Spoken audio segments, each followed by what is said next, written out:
आप बात बताइए कि एक मल्लाह बिरादरी का आदमी है, बेचारा 2 किलो मछली मारता है और उससे अपनी जीविका का साधन करता है और उसको भी लाइसेंस लेना पड़ेगा।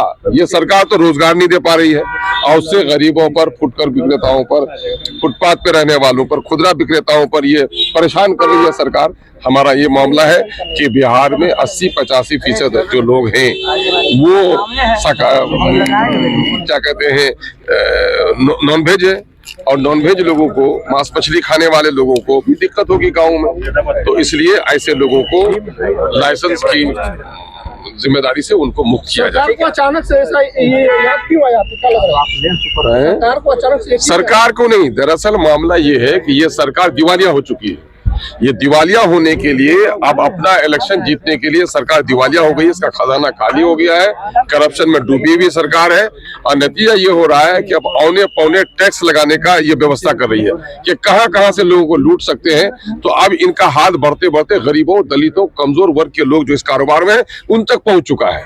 अभी देखिएगा गाड़ियों के जुर्माने धनाधन कट रहे हैं। जरा सा ट्रैफिक में कुछ हुआ मामला, आपको जुर्माना लग रहा है। बिजली का बिल किस्तों में देने का वादा करता है मंत्री और वहां पर बिजली का अननेसेसरी, जिनके घर में मीटर है उन पर भी केस किया जा रहा है, शोषण हो रहा है, दोहन हो रहा है। तो ये कहीं ना कहीं सरकार दिवालिया हो गई है। इस दिवालियापन से निकालने के लिए आवाम को लूट कर रही है।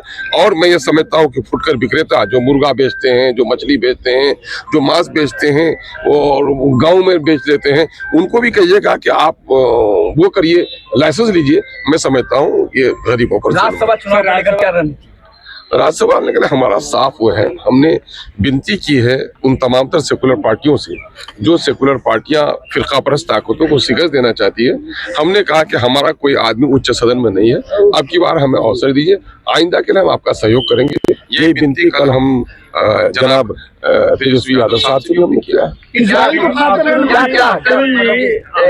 दौरे पर है, उन्होंने कहा कि कुछ बड़ा होने वाला है।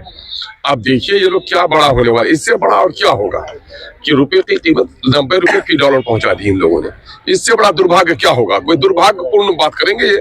अभी जहां तक उनका दौड़ा हुआ है, हमने एज ए होम मिनिस्टर हम उनका स्वागत करते हैं कि आप होम मिनिस्टर हैं, इंटरनल सिक्योरिटी आपकी जिम्मेदारी है, आपका आना स्वागत योग्य है। लेकिन आप अपने रूट के खातिर, अपनी गद्दी के खातिर अगर सौहार्द को तोड़ने वाली बात करेंगे, ये कतई बर्दाश्त नहीं होगा। और जहां तक मैं आपको बता देता हूं, माल महाराज का मिर्जा होली खेले वाला मामला है।